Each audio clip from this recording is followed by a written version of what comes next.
Let's get you some royal news now. There's plenty of that this morning. Plans are being drawn up for Prince Charles to read the Queen's speech at Parliament if she becomes too ill. The arrangements come amid concerns for Her Majesty's health. It's been revealed her condition is prone to flare-ups, which affect her mobility. Yeah, let's bring in 9 Honey's royal commentator Natalie Oliveri. Nat, so there's the contingency plans for the Queen for this speech are clearly in place now. The succession of the monarchy is really starting to happen right in front of our eyes. It really is, and we saw that at the Commonwealth Day service just the other day when Prince Charles and Camilla, the next King and Queen Consort, and then the Duke and Duchess of Cambridge, they were there representing the Queen. Now, there are plans underway for the opening of Parliament. This is taking place on May 10 in London. Now, Queen Elizabeth may not attend. At the moment, the event is scheduled in her diary. But look, there are plans underway for Prince Charles to read the Queen's speech. Now, this is the big speech that lays out the government's plan for the next year. It is incredibly important. The Queen has only missed this event twice in her 70-year reign, when she was pregnant with Prince Andrew and Prince Edward. So, look, Prince Charles could be the one to read this. This is believed to be under a plan to have a member of the royal family step in or be on standby just in case Her Majesty is unable to attend a certain event. Now, as you said in the intro, her condition is believed to be something that is prone to flare-ups, and that does affect her mobility. And we saw just a few weeks ago she has cancelled a number of engagements. She has been using a walking stick, and look, her attendance at Prince Philip's memorial tomorrow is still up in the air. We haven't had an official confirmation yet from Buckingham Palace. But look, a number of changes have been made to suit the Queen's comfort at Parliament. She no longer wears the very heavy imperial state crown. She takes the lift and not the stairs. And Prince Charles has been at her side in the past, so we could see him do the Queen's speech this year, but only time will tell. OK, well, it seems she's very keen to avoid any images of her looking frail. So she's got this new way, I suppose, of getting around these mobility issues as a result. Yeah, so we're seeing this picture here, and this is believed to be Queen Elizabeth's new, golf buggy that she has been using around Windsor Castle. Springs for a 4-seater, I can see. That's nice. It's quite a fancy one. It's made by a Danish company. It's about 110,000 Australian dollars. It's got a spot for a fridge for the corgis. It's got an iPad section, completely weatherproof there as well, and beautiful leather seats. Now, look, as you said, Sylvia, the Queen is really keen to avoid those photographs of her looking frail. There was that famous photograph of Princess Margaret when she was in a wheelchair, looking incredibly old, and that was just a few months before her passing. So the Queen hasn't been using a wheelchair in public, and there are rumours that she may be using it at Prince Philip's memorial tomorrow, but again, we don't know.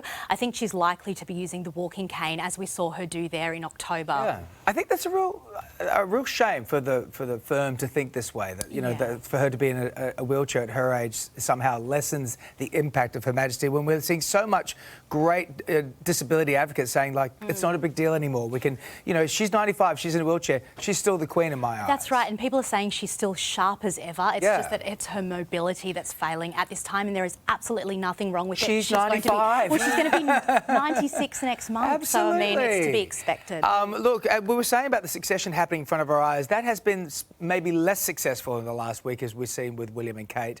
He made an unprecedented statement. He's hinted at the future of the Commonwealth. What has he said? Yeah, so this is quite a landmark statement from Prince William. These comments were made as he and Kate were flying back to the UK from their 8-day tour of the Caribbean. This was, of course, for the Queen's Platinum Jubilee. Now, William has hinted that the Commonwealth could be led by someone else other than a British royal, and this would be the first time in its history. The Queen is the first and only head of the Commonwealth, and we have Prince Charles. He has been named as the next head. Look, this position is not hereditary. It is something that is voted in.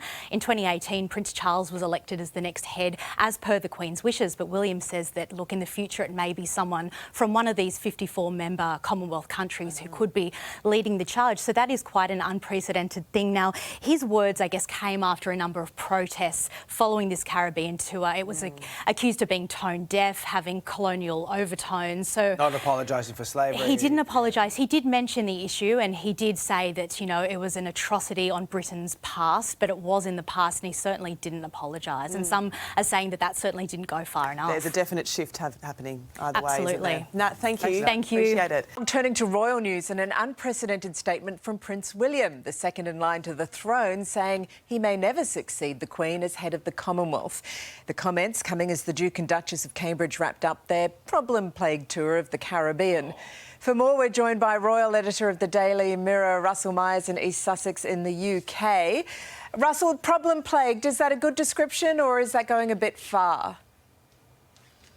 Morning, Leila. No, I think it's a fair, accurate statement because this tour was plagued with issues right from the very start, and some of them were, completely out of their control. I mean, I don't think they thought that they would necessarily get a reception like they did in certain parts, and I don't think they thought they'd be ambushed by the Jamaican Prime Minister, sort of saying, before they'd even been allowed to sit down, he was telling them about how Jamaica was moving on from British rule and choosing a completely new direction. But they do have to take some responsibility for the PR blunders that they walked into. I mean, they should have had their eyes open to the sensitivities in these three Caribbean nations, and I think there'll be a big inquiry when they're back, and certainly it will change the way tours are done in the future, I think.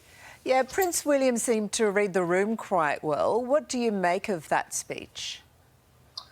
Well, both the speech about slavery was well received in some quarters, but then others, campaigners, were saying that he hadn't gone far enough, and that he really needed to look at the detail of that speech. I mean, then when he's talking, giving this evaluation of the tour, saying it's not his job to tell people what to do, he doesn't know whether he would succeed his grandmother and father as head of the Commonwealth. I mean, this is extraordinary because you're thinking, in just 8 days, he's changed the face of the monarchy for the next few decades. And I think certainly that he wouldn't have thought that would have happened. And the Queen's senior advisors, who no doubt got involved at the very, very end of this tour to rescue it, they wouldn't have seen that at the start of the week. Well, they were really left with no choice, though, weren't they, in the end? He sort of had to acknowledge the mood.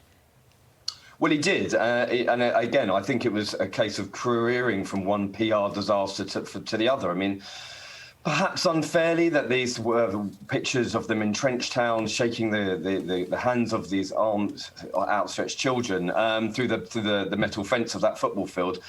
That was potentially unfair, but they should have really been sensitive to the issues. And in a world that is so key to be across the optics, they certainly weren't. And then riding around in an open-top Land Rover looking like something out of The Crown or a homage to Britain's colonial past, I think that was a particularly damaging affair that they should have had their eyes open when operating in this part of the world. Yeah, that's their job these days, isn't it? OK, Russell Myers, thank you very much. Thanks.